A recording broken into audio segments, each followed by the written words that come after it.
Hello, good evening everybody. Welcome to this evening's session of the F Word. It's I think the 8th in a 10-part series here at the Wheeler Centre. The topic this evening is feminism and Aboriginality. I'll start by introducing you to our incredible panellists this evening. And when I was reading these bios, I did have the feeling that they were incredibly modest bios. I thought, I know that both of you do so many more things. So Melissa Lukashenko, over the far side. Melissa is a Guri writer whose work celebrates Aboriginal people and others living on the margins of the First World. Her most recent novel, Mullumbimby, was longlisted for the Miles Franklin Literary Award and the Stella Prize. It was shortlisted for the Kibble Literary Award and won the Queensland Literary Award for Fiction and the Victorian Premier's Award for Indigenous Writing. So welcome, Melissa.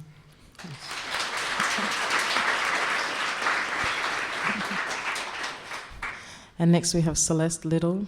Celeste is a proud Arende woman, traditional owner in Central Australia, who was born in Canberra and has been living in Melbourne for 21 years. She's the current National Indigenous Organiser for the National Tertiary Education Union and also serves on the Women's Action Committee. Prior to working for the NTEU, Celeste worked for the University of Melbourne, the Victorian College of the Arts in Indigenous student support and recruitment, and was active in the NTEU branch and division for many years. Celeste is also a guest columnist for Daily Life and for The Guardian Australia, and she blogs personally at blackfeministranter.blogspot.com.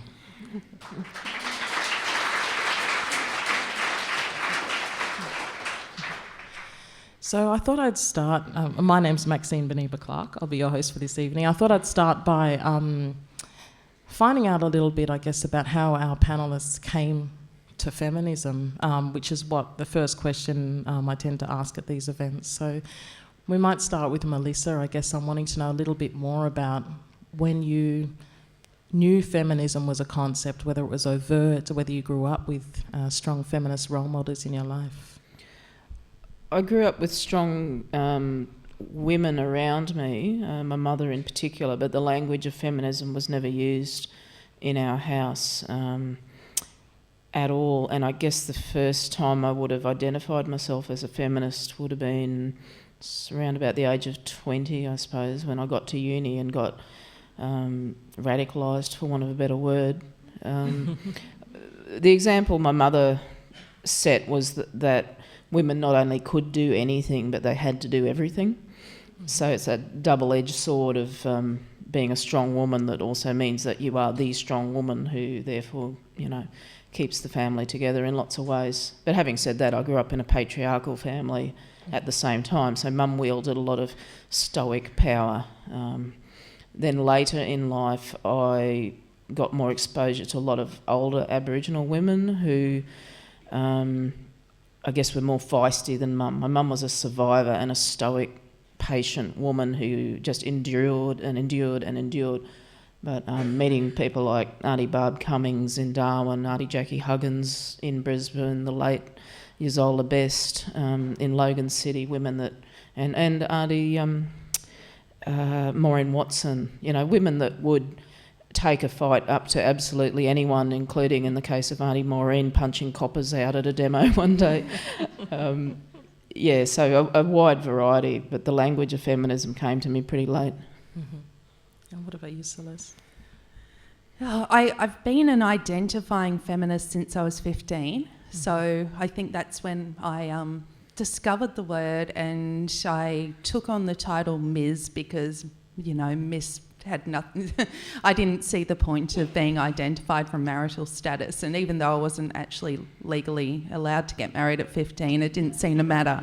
So I took that sort of stance at about 15, and I was an identifying feminist in high school to the point of where there was an open mic day in about year 11 where I got up and told everyone to throw away their razors and, grow their armpit hairs long and all that, because I think that, at that stage, while I was an identifying feminist, I think the depth of my knowledge grew again like at uni, when I started grappling a bit more with concepts and experiencing the world in different ways. But I think that I'd always agitated from a really young age, and like I was incredibly aware of my Aboriginal identity, so I was incredibly aware of the constraints that I felt placed upon me by being a girl. So everything from I don't know, I'd cut my hair off at 11 years old. I resisted any sort of pretty frocks or that people tried to doll me up in, and I was always accused of being a really contrary sort of kid who was always asking why. So yeah, I was very aware of the constraints that was placed upon me from who I was, and I worked through those at a fairly young age. My mother too, covertly, she's also a very strong woman, but a survivor as well, and we did have that same sort of patriarchal dynamic, or similar, I'd say, in my family. But Mum would covertly slip me bits of feminism. So I remember that, she got me books like Every Girl to Understand the Body, or she'd get me, I think it was the Virginia Trioli book when I was about 13, and she'd be slipping these little bits of feminism in. So she, she was trying to broaden our dialogue, but also my mother's a white woman and my dad's an Aboriginal one, and I think that my mother got incredibly aware because she would have to be fighting for us on a race basis in the schooling system as a white woman, and trying to navigate that system, the white mother of Aboriginal children trying to deal with racism and learning it all right there on the spot. But through that, she also kind of got aware of those sort of gender dynamics, that she'd be trying to build us up to be strong in who we were in whatever way she could. So slipping a bit of feminism in with the meal at night or something was her way of doing it. Yeah. And the issue of intersectionality, Melissa, has feminism always been interconnected with race politics for you? Is it necessarily interconnected? Yeah, well, my Aboriginality was really weak and undefined until my late teens, sort of almost 20 as well. My identity was more as a karate person, and I was going to wear my karate medals tonight, but they've got that horrible Australian flag on them because I came third in the Australian karate titles twice, so I just couldn't stomach wearing that flag. Yeah, so my identity was about being very working class and being a karate adept, and I guess it was, I don't know, I grew up in a family and a microculture that just thought men exercising power was really normal and really okay, and where acts of fairly extreme patriarchal violence and silencing were just something that you took and survived and got around. I was talking to this cab driver in Brisbane this morning, and we started talking about police for some reason, and I sort of quickly let him know that I agreed with him that you get the odd decent copper, but most of them are just, enmeshed in a culture of racism and sexism and homophobia and just revolting violence. And I was going somewhere with this. He started to say to me that, no, that's right. He told me the story. He was white. His girlfriend, I assume, was white. Had been working in a cop shop. The copper put the hard word on his girlfriend. She said no. He went to rape her. This is a white girl. She punched him and escaped, went into work the next morning, and they said to her, "What are you doing here? You've assaulted a police officer. Get out." So she lost her job over it. And then, in almost the next breath, this guy said something like, "Oh, but it takes all sorts, doesn't it? Life would be pretty straight without the twisties." And I said, "Well, that's crime. You're talking about criminal violence." But this is the kind of attitudes almost that I grew up with. If you didn't have the protection of a man, then that was what you could expect in life. And so the discovery of that kind of overtly feminist critique as an older person, did it feel like that was something you'd been waiting for? It was a revelation to meet middle-class people who thought not all men cheated, not all men bashed, not all men. And I hasten to say that my father was not like that. My father was a good man, to me anyway. It was like, there's this whole other world. There's these creatures called middle-class men who don't behave in that way, and there's these creatures called middle-class white women who don't expect to be treated like that and don't expect to need the patronage of a male figure to live in a semblance of safety. So from that point in my early 20s, I then saw that there was other options open to me. Yeah. And Celeste, in your essay on intersectionality and the post-colonials, you talk about this moment of being pushed, when you're in primary school and pushing back and realising that, as a girl and as a brown girl, those things are so, interconnected in terms of that kind of, violence or perception. Has feminism always intersected with race for you in that way? Yeah, it has. And it's been really, really fascinating to me at the age I am now, and with the sort of profile that I've been growing over a few years, to be described as an intersectional internet. I'm always on that thing. They've got it on computers now, I believe. Yeah. It's newfangled things that we've been tapping into. When I went to school, we didn't have the internet.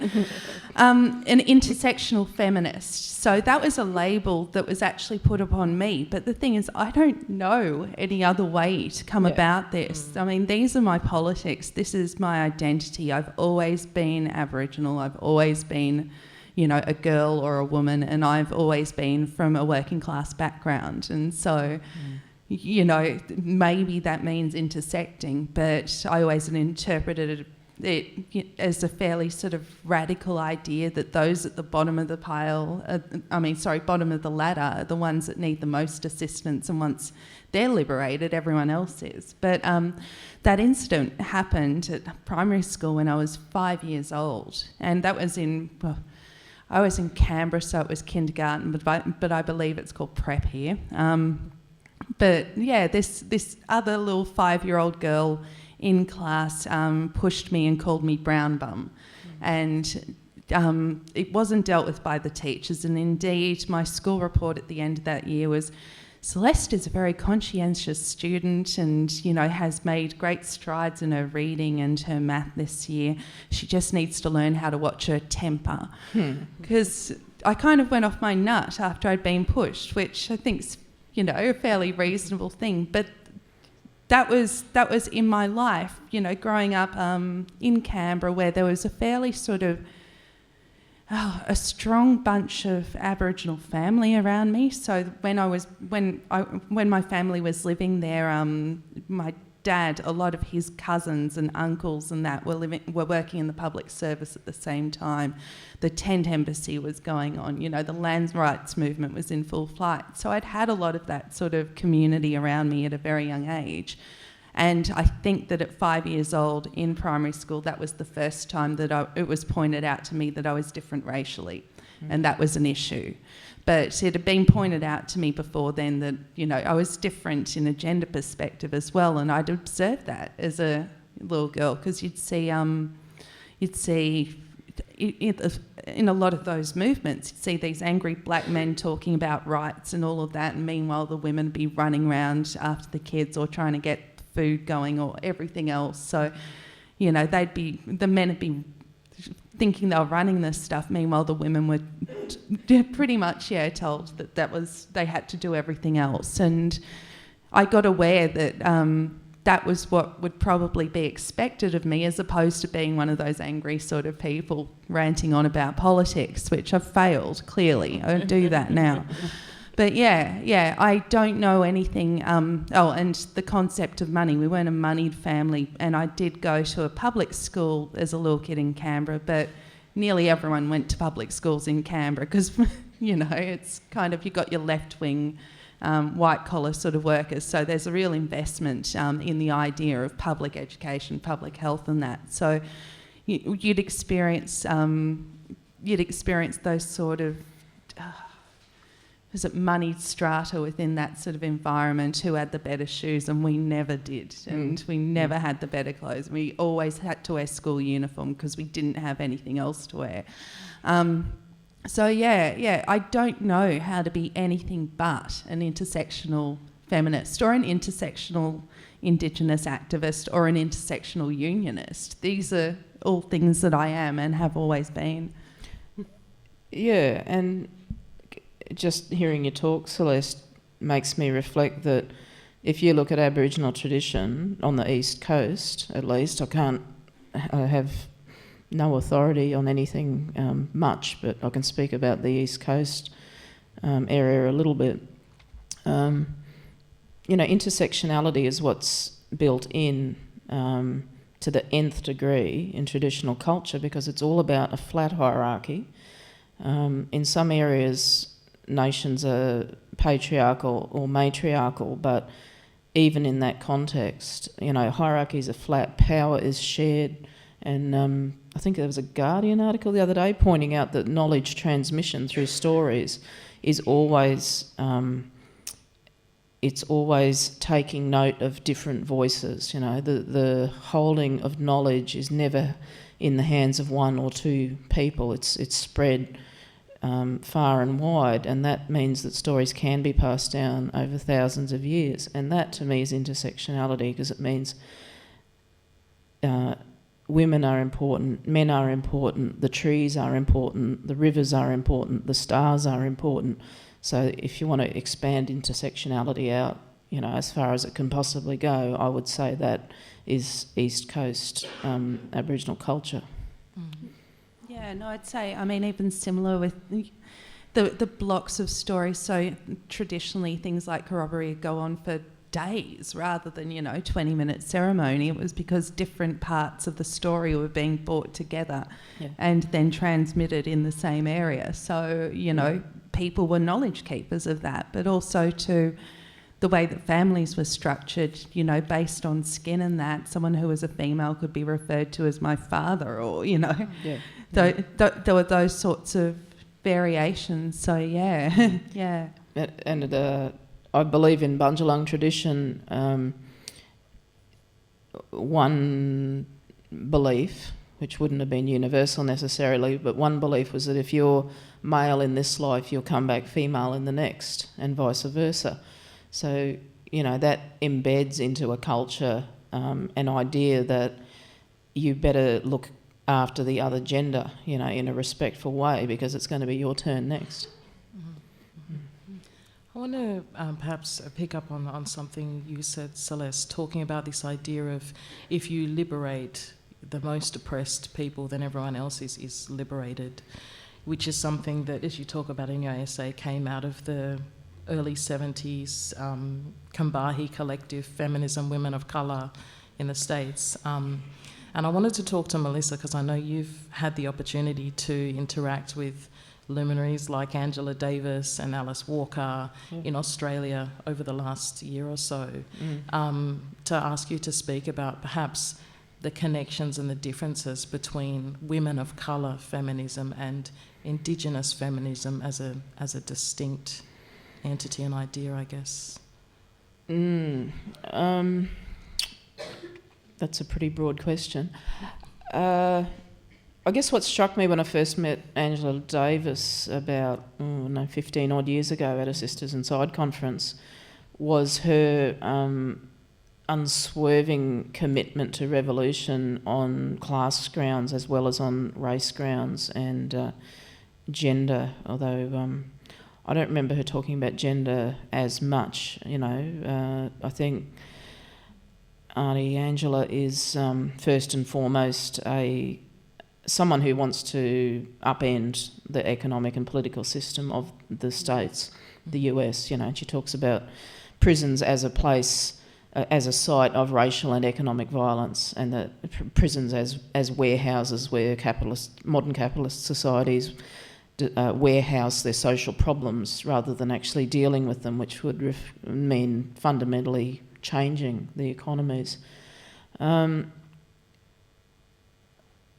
In terms of how that differs from Indigenous feminism, I guess the focus on land is different for a start, the focus on country. You know, Celeste and I are committed to particular places in ways that other feminists will never be. But what do you think, Celeste? No, I totally agree. So, I mean, there is a real link, I think, when you're talking, well, and I very strongly got that from Auntie Angela as well, just the sort of her focus of on the economic system and the political system and how that would liberate as opposed to preferencing maybe feminism, so preferencing communism, but there's links. So talking from that same sort of experience of being marginally racially marginalised. I need another coffee, or maybe a martini. It's after 5. But racially marginalised. That sort of experience is reasonably shared. So there's some bridges and there's some things that we can learn from that. And I remember that Combahee River statement, and particularly that little part in it, was a real sort of light bulb moment for me, because it's sort of course, you know, black women in their context, they were talking about the liberation of black women would lead to the liberation of everyone else. I don't know about that. I'm actually sceptical about that. I think that, I mean, I'm sceptical insofar as I've sort of started interpreting it from an Indigenous perspective and the displaced peoples within their own lands versus those, There's that, but there's also, in a way, that's essentialising black women as if to say if we had equal say and equal roles in society that we wouldn't be behaving in... as assholes, basically. Well, and you would hope that's the case. You would hope that our traditions and our role models would lead us not to act that way. But, I'm not sure. But, I mean, the thing with... the difference between Angela Davis and Alice Walker's philosophies, which I think are radically different... Alice Walker is, she's someone who's prepared to take radical action, as you can see in how she's behaved around the Palestine issue. But she, I think, is much more grounded in the natural world. She writes a lot more about relationship to earth. And she grew up in rural Georgia, I think. And, she writes about country in a way that's much closer to the Indigenous tradition. And she also writes about love, where Auntie Angela more writes about the need to overthrow the shackles. In this country, there's a debate going on underground in Aboriginal culture about what place, if any, violence has got in our struggle. Okay, I think that's an issue that needs to be thought about a lot more and talked about a lot more. You know, I would call myself a social democrat and a pacifist, but there comes a point where people are asking, is anything going to change? Are we still going to be bashed 31 times more than white women? Are our children going to be suiciding? Are we going to be driven off traditional lands if our resistance doesn't change form? I hope those things can change without us needing to shed blood. But, that's the debate, and that's the difference between Angela Davis and Alice Walker, I think.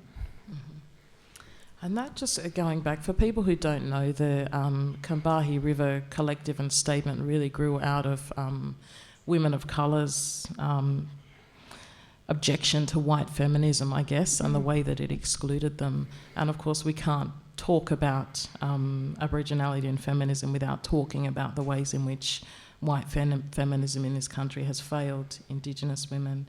And Celeste, you wrote a piece, about talking about the importance, I guess, of white feminism to be more inclusive, really. I mean, and just to draw on Combahee again, it was, I guess, what was what was also fascinating to me was the whole sort of, there was a lot of push and pull in it. So when they were talking about the issues with white feminism, and, you know, they were identifying black lesbian feminists, but felt that due to the struggle as black people, they, you know, were not able to participate in separatism, so lesbian separatism. They felt excluded by that because they walked alongside their brothers in the struggle on the race front. There were so many things that I was sort of pulling out of that, but on one hand, with mainstream feminism, I say that it's very much a part of Aboriginal women's experience as well, due to the process of colonisation. So the sorts of struggles that white feminists have are also struggles that Aboriginal feminists have, but there's a whole extra layer there that's due to being First Peoples and those sorts of struggles. And some of the things that I tend to bring up, which have been brought up by Aboriginal feminists long before I have, but, you know, the struggle between, the 60s and 70s struggle between the access to birth control and abortion versus, you know, just the right to be able to keep your families together. And Aboriginal women back then, when those struggles were going on, were saying, well, I've never had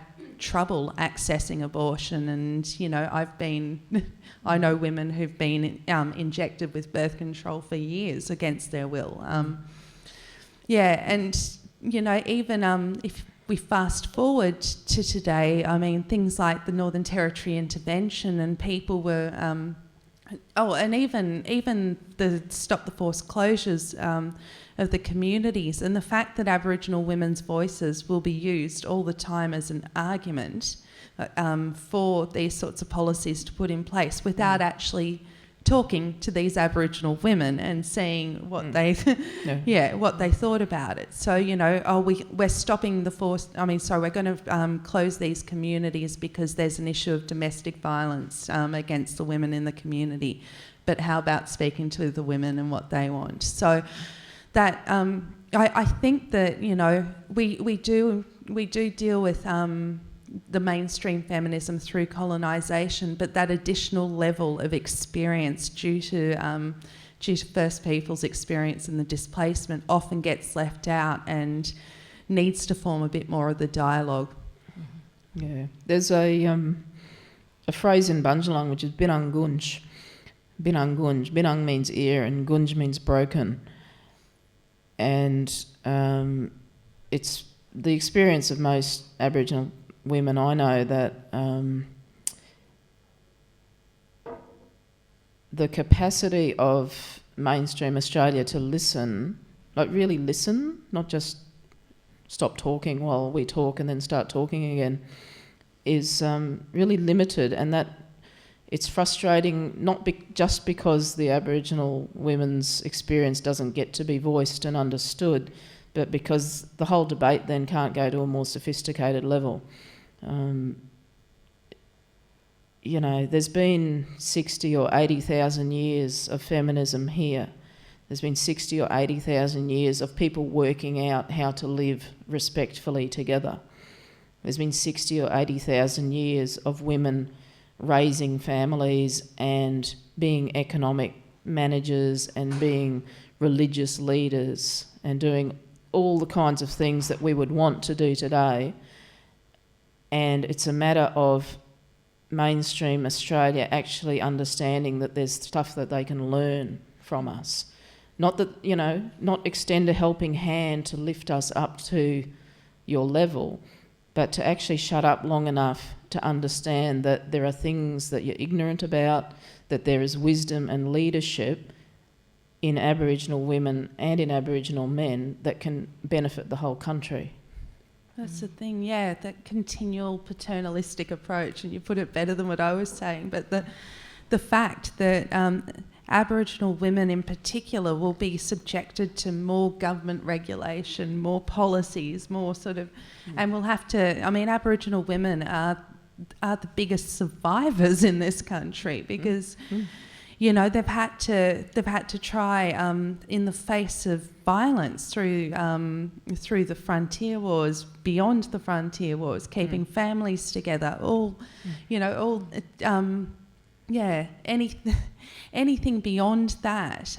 It's been Aboriginal women that have had to keep rolling on and keep pushing through. So that idea of Aboriginal women's strength, although it tends to always get coupled with the idea that we're the backbone and the strong silent ones in the background, rather than the ones who have been rolling on and fighting for such a long time, seems to get ignored in the face of the mainstream media, in government policy, in anything that can be imposed upon to regulate these women. And yeah, because there's nothing more dangerous than a black woman who knows she's powerful and free. Yes, yeah. But I've got to tell you a story. A little short story. There's this... How's that mic? Is that all right? Yeah. There's this woman doctor in Brisbane, and she's a, well-intentioned woman, wants to help the community, great. And she works in reproductive health.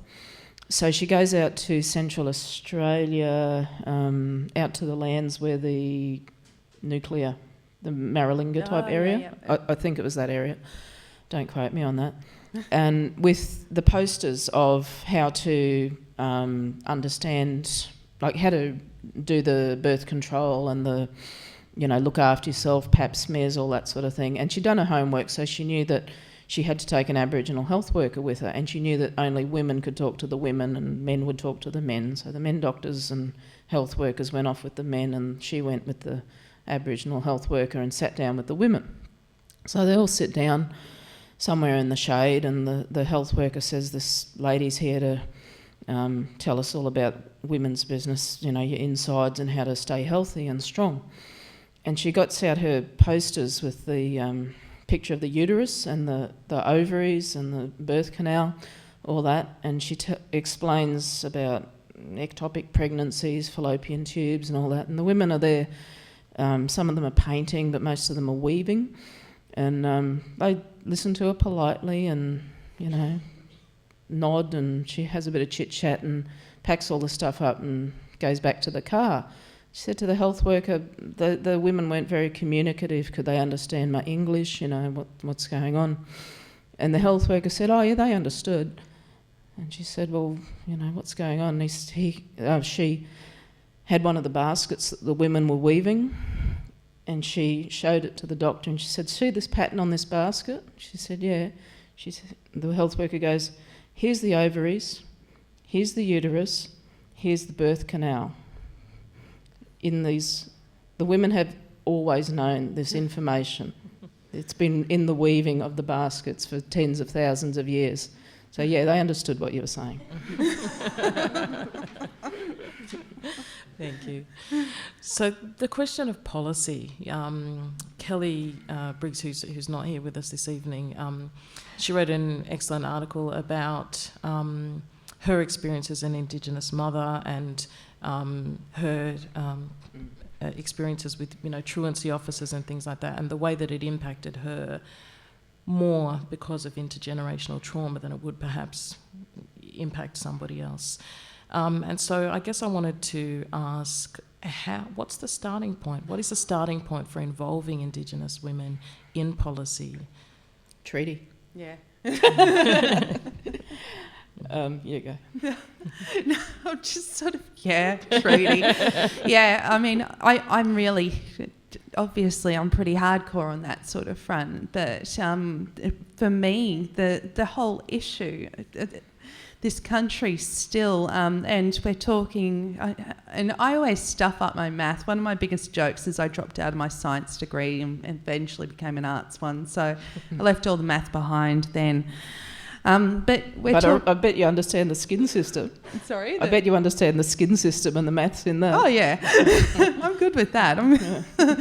But, it's kind of, we're talking, what, 22, 23 years beyond the Mabo decision, where a Torres Strait Islander man was able to prove in the highest white fella court, that Indigenous land ownership and Indigenous law were continuing systems that tied people into places, and therefore the notion of terra nullius was a legal fiction. So the fact that, I mean, we always knew that, but the fact that it's actually been proven in a whitefella law and there's still no agreement, and they were talking back in the 90s about, this will lead to a constitutional crisis because all of a sudden we're recognising that these people actually were here, did have a concept of land ownership and connection and so forth. But what was it? We're going to be moving into your backyard. So I haven't done that yet. But the fact that all of the talk of constitutional crisis was back then, and we still haven't come to the table as equals and negotiated a way forward and recognised these sorts of connections, I think is one of the biggest issues facing this country today. I mean, every single policy that's put onto Aboriginal people is put onto. So there's no negotiation. There's no community ownership of it. It's all imposed. We're continually imposed upon, and then they wonder why these things don't work. They don't. There's no imperative to consult. So, for me, having that negotiation, I'm starting negotiation, I'm sounding like a unionist now, getting to the table and negotiating, and actually, recognising Aboriginal and Torres Strait Islander people as equals and as people that can't be imposed upon because of all of this. And that can only happen in two ways. That can happen through international courts recognising our sovereignty, or it can happen through what I hope we can avoid, which is political violence, forcing some sort of negotiation from the Australian state, I think. Some radical voices are saying that there has been no secession of sovereignty and that can be proved in international law. So when it comes to policy, it's a matter of Australian governments accepting that they actually don't know the best way to go forward because the expertise isn't there, it's not their domain. They are operating in ignorance, if not outright malice, and sometimes it is malice, often it's ignorance.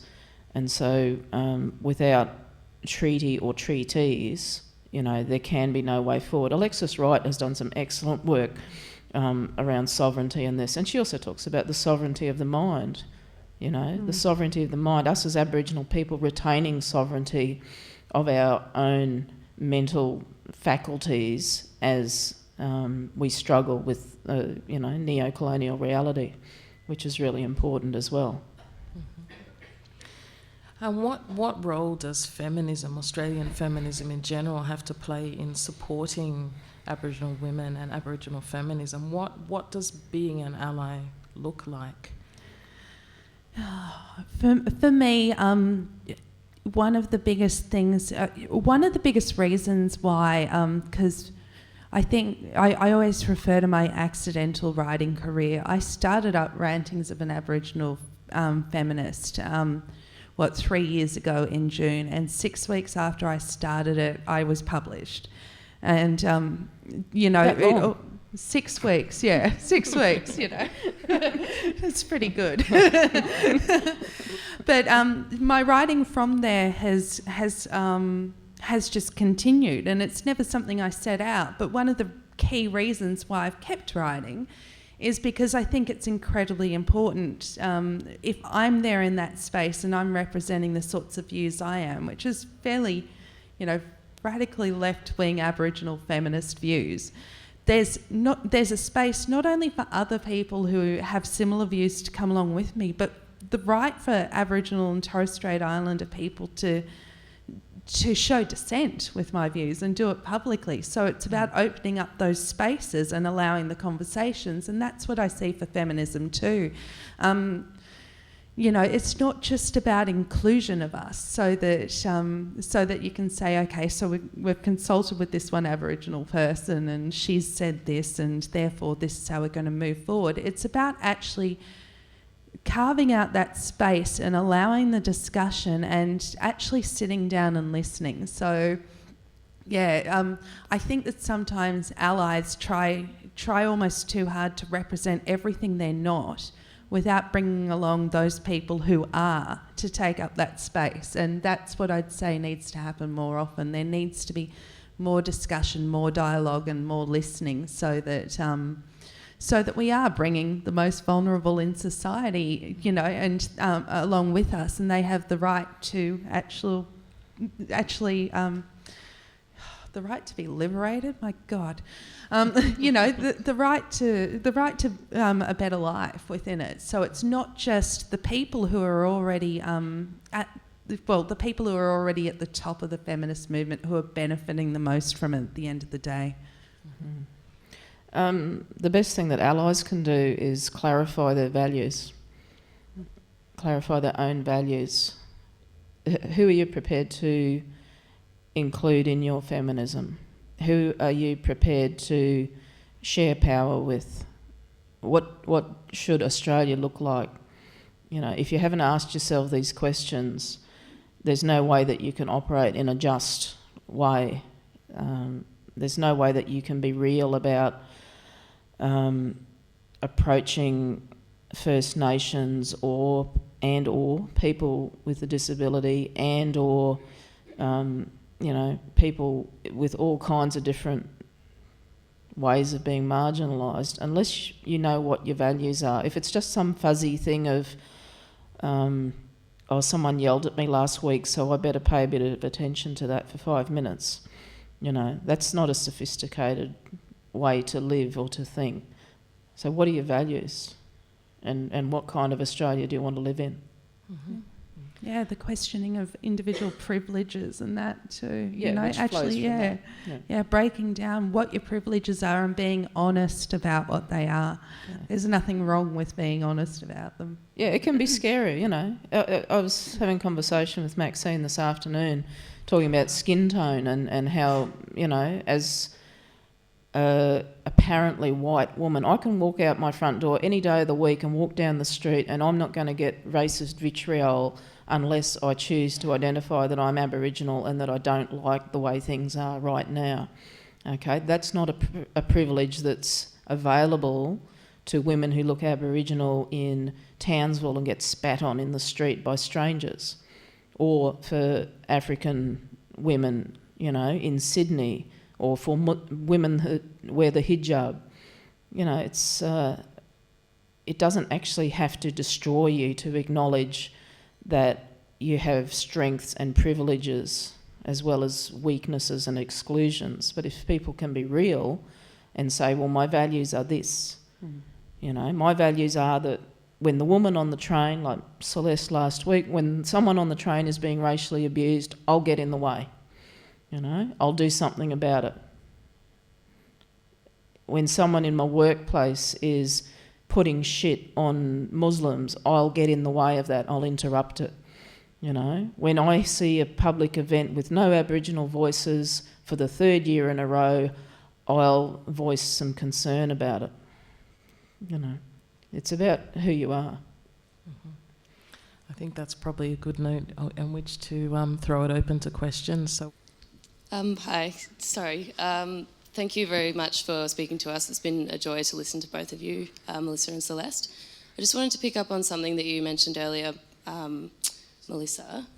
You were saying about violence, and Celeste also brought up domestic violence.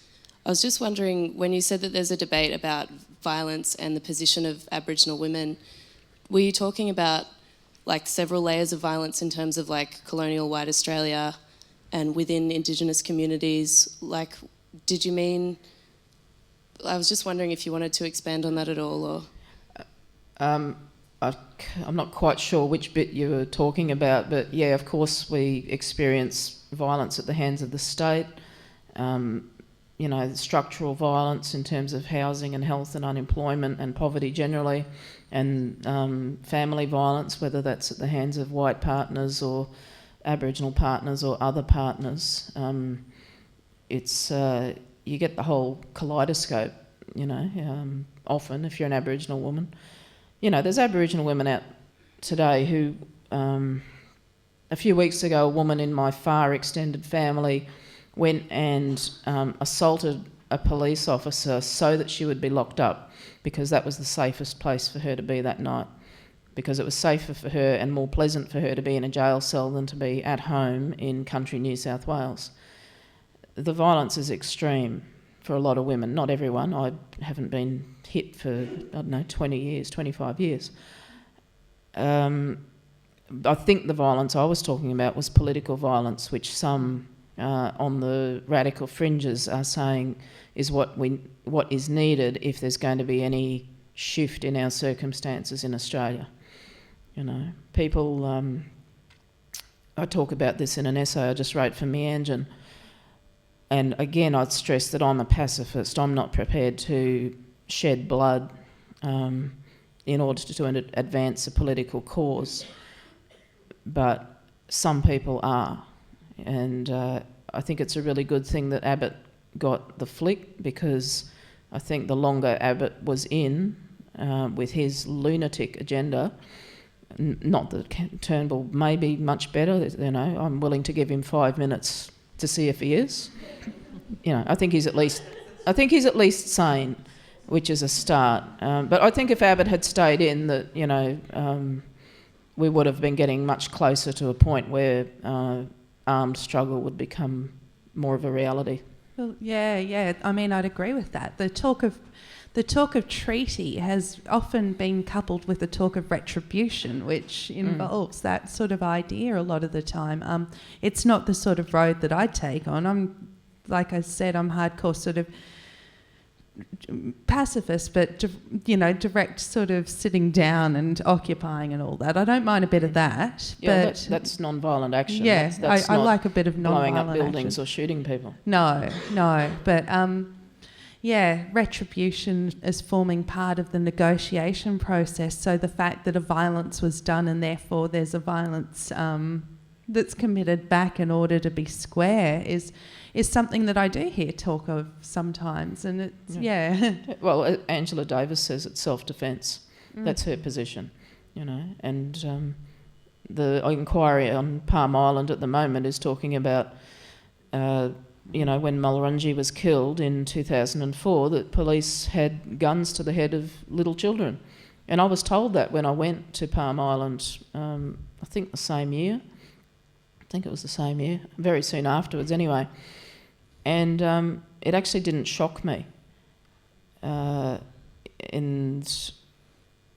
when I look back now, this is the shocking thing. The things that occur to Aboriginal people, Aboriginal women, Aboriginal children, that we just let slide and take for granted because we don't have high expectations of Australia. I think that's something that we need to work on, as well as the other side. Mm-hmm. Okay, do you have any other questions?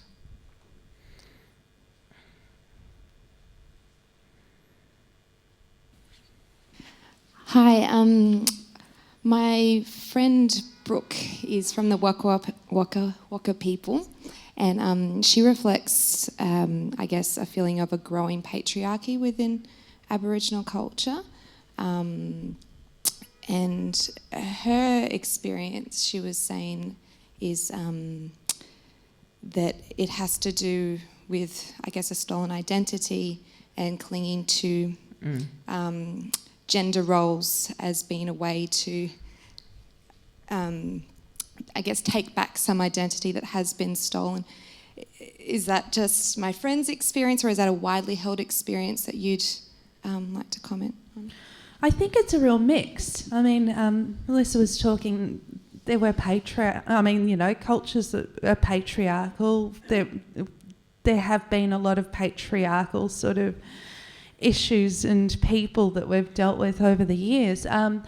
But also, too, I mean, the white patriarchy, the white capitalist patriarchy is at the absolute top of the social strata at this point in time. So people adopting those and negotiating those through a process of colonisation, plus then trying to reclaim identity and misinterpreting or using for their own sort of agendas. It's a real mixed bag of experience there. I think, I mean, when I complain about Indigenous patriarchies, more often than not, I seem to be complaining about the recasting of women to the background support roles, the nurturers, the ones that are supposed to just keep rolling on and pushing everyone else forward. And I find that really hard to deal with because I've seen so many strong women, and particularly all my years working in education, I know that our women are qualified at twice the rate. I know that they've been writing the arguments for a long, long time and weren't necessarily getting recognition for that because there'd be a draw not just on the white capitalist patriarchy, but also these sometimes misinterpreted, sometimes not, but forms of black patriarchy, which people would be grappling with all the time. So there can be a bit of that, but we've also got males within the movement, black males who are allies. They're sort of they don't stand for it. So I think that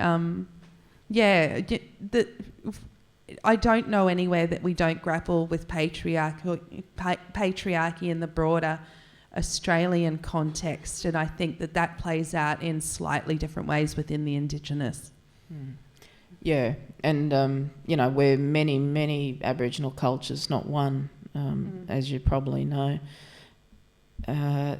Basically, I agree with Celeste. I think a lot of Aboriginal men feel disempowered, disrespected,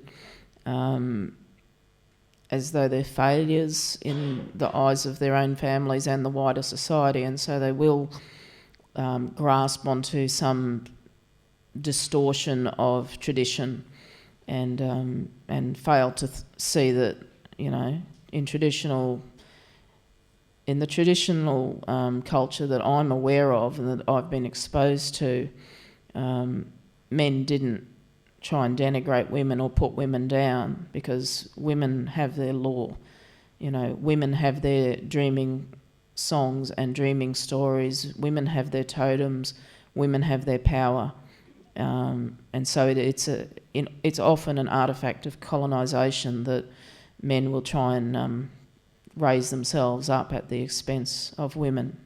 All of the people that are relatively traditional that I've been around are very, very balanced and respectful people in that way.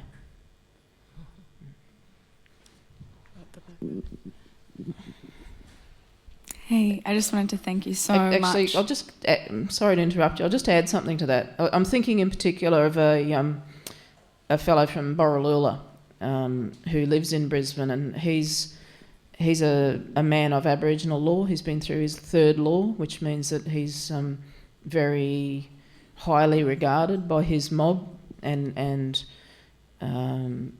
he's skilled. He's skilled as a human being. And I was talking to him a few years ago about the violence in Byron Shire, and I was saying it's bad, but it's probably not as bad as like in Tennant Creek or something like that. And I was particularly thinking of a mate of mine who was being bashed at the time. And he looked at me and he just said, Melissa, any amount of violence is bad, is no good, This much is too much, And he taught me then, as an Aboriginal man, to accept absolutely no violence in the home, and that he was coming out of a teaching tradition of many tens of thousands of years. So I think it's the men who are more lost that are the ones that are the least respectful.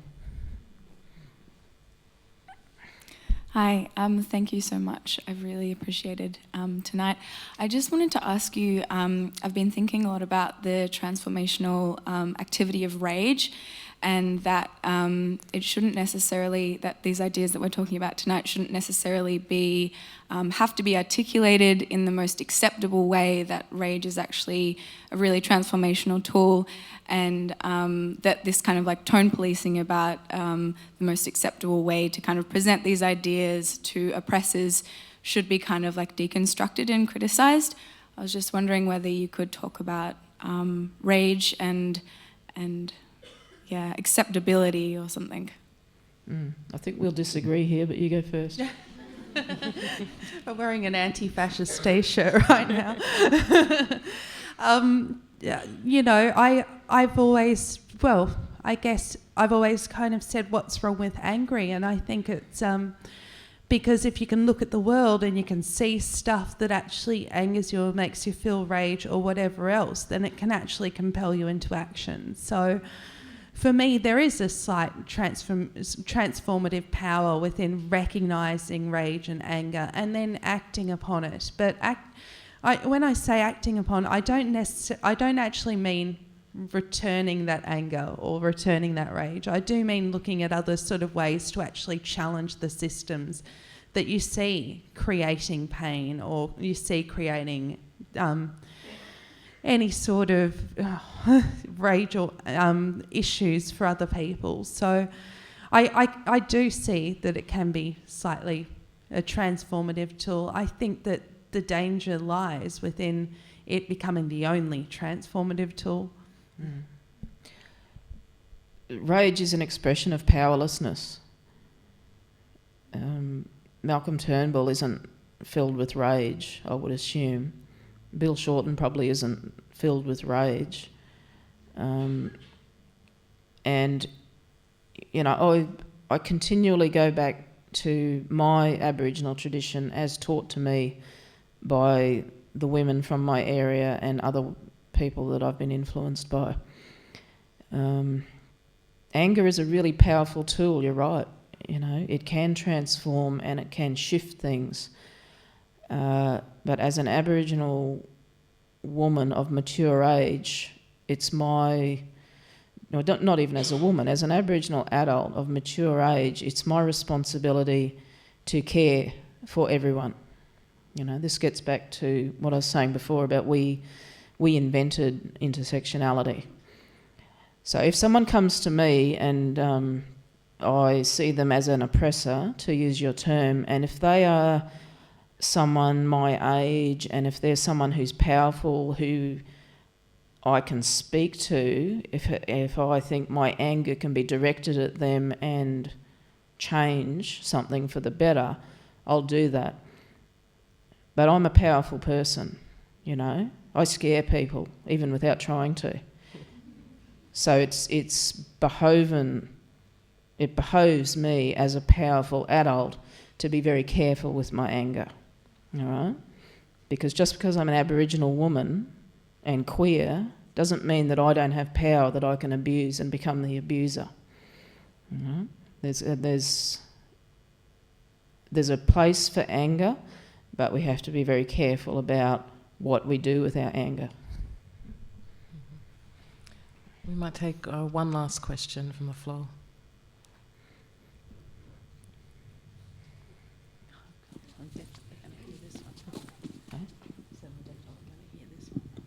Hello, thank you for this evening as well. I'd also like to say thanks. And excuse me, I don't really know how to articulate this question very well, but I'm training to become a teacher and really hoping to work within Indigenous communities. And you said before, like your mum used to drop hints to you and things like that about feminism, and I was just wondering if you could point me in the right direction or give me a little bit of guidance in how, as like a teacher, I can help do that within the classroom, in a subtle but, hopefully empowering way. Well, just to talk a little bit more about my mum. So my mum my mum's still alive, so I shouldn't be saying was. But she's a very odd woman, very, very odd woman, and she had been from a young age. So she's the sort of person Did you say odd? Odd, yeah. I thought you said old. No. No, she'd kill me. But always, I guess, maybe one of nature's natural anarchists, but very, very strange sort of woman herself, who was a little kid growing up in a working class area where her family, she was growing up in Collingwood and Clifton Hill. So that's where Mum's from. Dad's Alice Springs lad. But Mum was growing up there. It was a very working class, very ethnically diverse area at that time because you were getting a lot of the post-war immigration and that. And whilst her family were thinking about packing up bags and running off to the suburbs because they couldn't deal with the new Australians, Mum was skipping along to Greek school as a little white girl. So I think that, part of the stuff that Mum, that appreciation of difference, that curiosity to know more about other cultures, other groups, other ideologies, things that were outside of what her immediate backyard was very much something that compelled Mum to then start passing that on to the next generation. Mum would always, I think, one of the things that Mum banned dolls pretty much from the house because she didn't want to be raising young mothers, and she banned guns because she was anti-war. But, where she would find those sorts of storybooks and all that, she would actively seek out books from other sort of cultures and that had a diversity of skin colours represented within them. She would try and build esteem continually, and I think that's what I'm thinking within this sort of context. So it's about building esteem and engaging students in the sorts of discussions that actually make them proud of who they are and where they've come from, because there's so much out there that will try and make them feel ashamed, that creating an environment where they're appreciated and they can exchange these sorts of experiences is gold to them.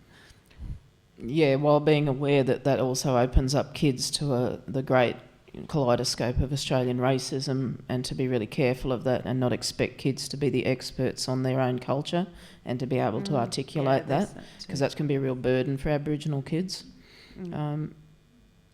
I'd say go back to clarify your values. If you know who you are and what you stand for and where you stand, teaching will be a breeze, because you'll just naturally come from that place where you know what's important to you, where you know what you want to promote in your classroom and what you want to say isn't okay. And educate yourself obviously about the Aboriginal culture of your area. And also get them to read works like Melissa's and Celeste's, I think would be a fantastic idea. Thank you very much. This has been the F Word Aboriginality. Please thank Melissa and Celeste. Thank you.